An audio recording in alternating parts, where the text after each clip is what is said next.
I know. I always say there's nothing sexy about tracking data. But after you listen to this episode, you might just change your mind.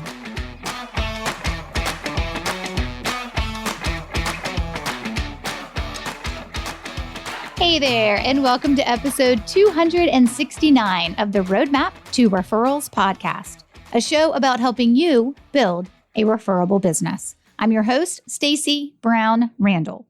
My journey from a business failure to a successful business now 10 years in. I know generating referrals naturally and consistently has made all the difference.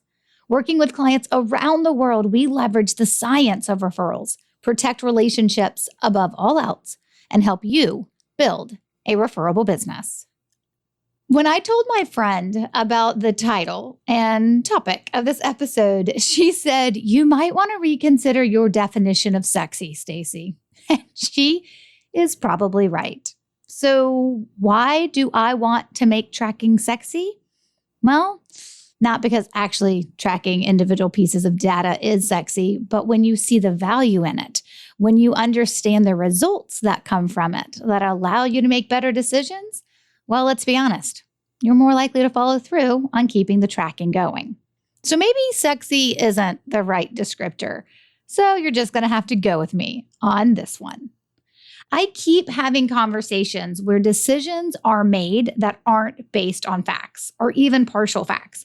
It happens a lot when people tell me about their referral sources. They're like, "Oh, I have like 5 or 6 referral sources." And then they do the work and they're like, "Oh my gosh, that's not true," right? Or, "Oh yeah, I get about 30 to 35 referrals a year." And then they realize what a real referral is and they go through their actual mechanism to track it correctly. And they realize, nope, they get about 10 a year. So with these conversations that I keep having where decisions aren't made on facts, what I find is that then opinions are formed based on anecdotal evidence or early indicators and feedback without digging into what's really going on. So I wanted to spend this episode with you, giving you a framework of how to assess, based on data tracking, if what you are doing is working. Now, this will go a little bit larger than the idea of tracking referrals, and we're going to look a little bit more bigger picture as we go through this. So if you're ready, let's go. On last week's episode, I mentioned a client who had a month earlier in the year where they didn't receive one single referral. They could have panicked. But what they did was go back to their referral tracker that I've had them using for years and compare.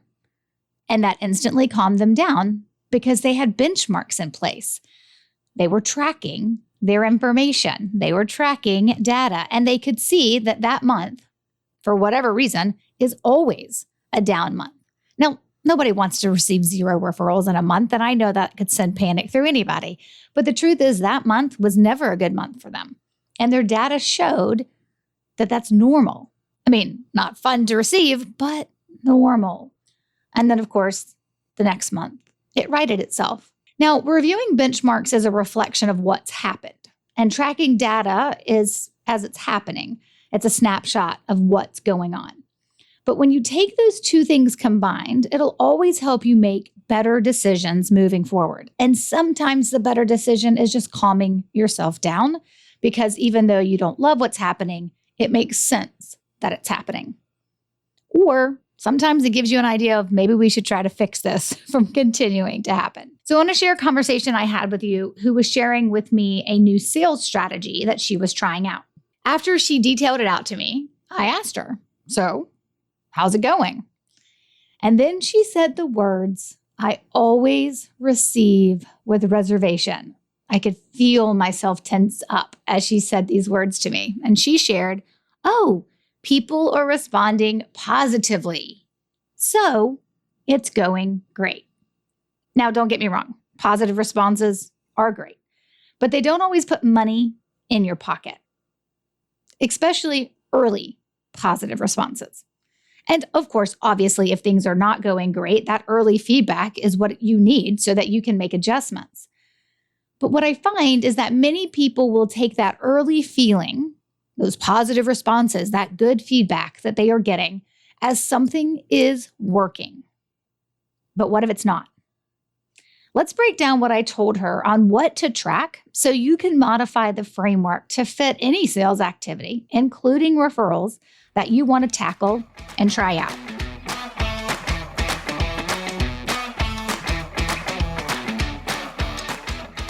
Hey, pardon the interruption.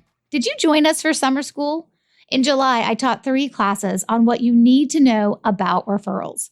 If you missed our summer school classes, you can still dive in where I unpack the definitions you need, but folks often confuse, the science of referrals, the ecosystem of referrals within your business, guide you through an activity to uncover your referral gaps, plus your low-hanging fruit, and show you how to create a game plan that you can move forward with. Go to stacybrownrandall.com/summer school to put your name on the wait list. As soon as we finish breaking down the classes into bite-sized learnings, think mini lessons, you'll be able to access it. It'll be available very soon. The wait list again is stacybrownrandall.com/summer school. Okay, now back to the episode.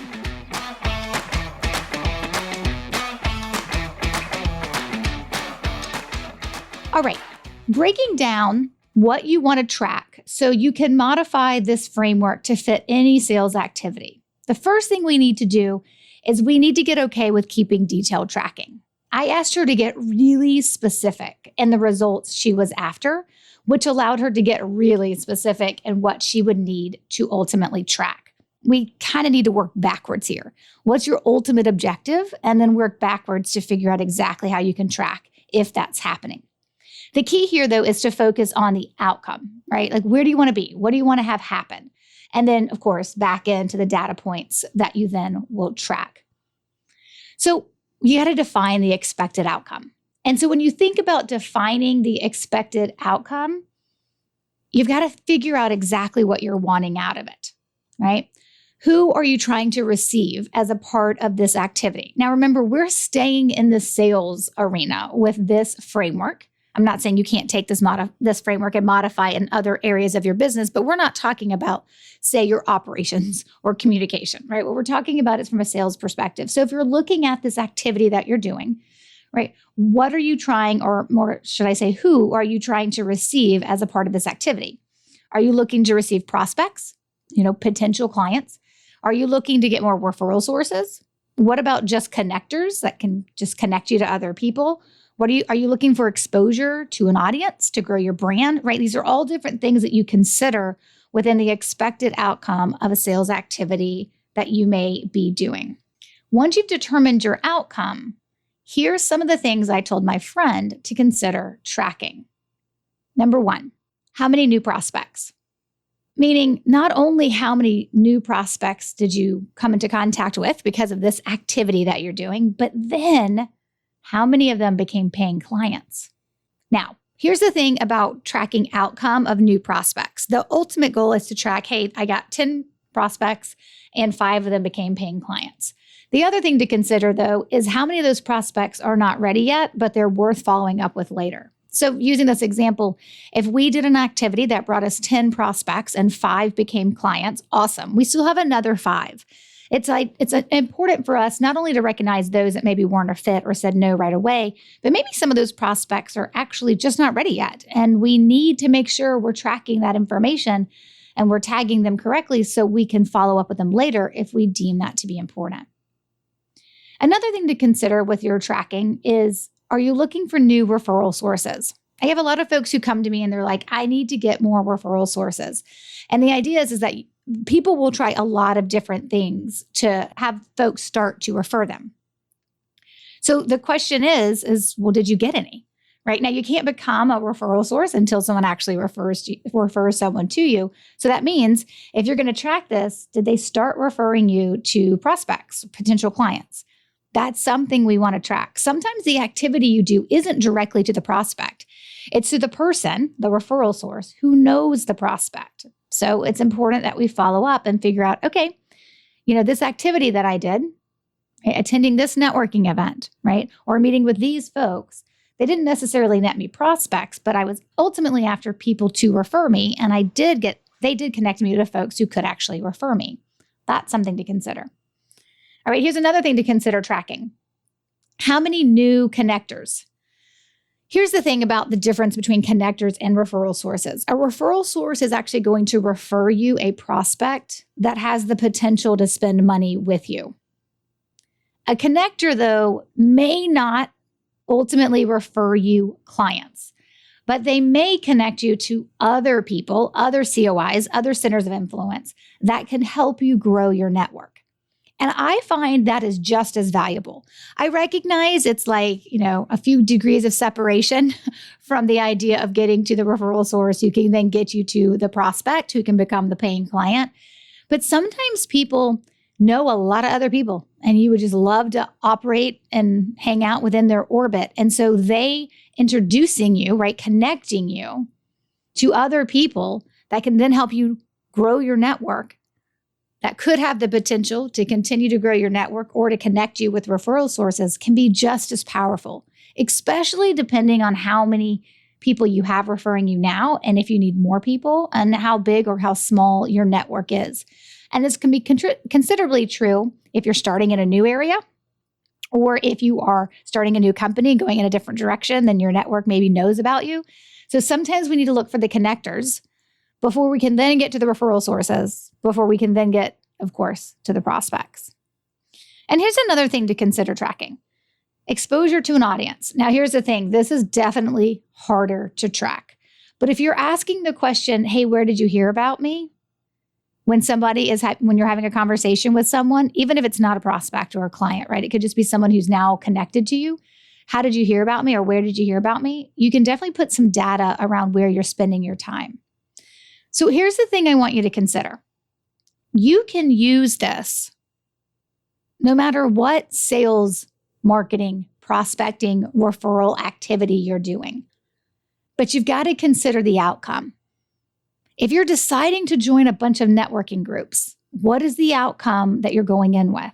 Yes, growing your network is important, right? And knowing what that looks like in terms of meeting more people and meeting more connectors. But is it eventually supposed to lead you to referral sources and potentially then prospects? Well, you've got to be tracking that. Because here's the thing, when you start going to new networking events and you start meeting people and everyone's like, oh, it's great to meet you, we should get together for coffee, you can start feeling like things are moving in the right direction. But that's an early indicator. What I want you paying attention to is like what actually is happening on the back end.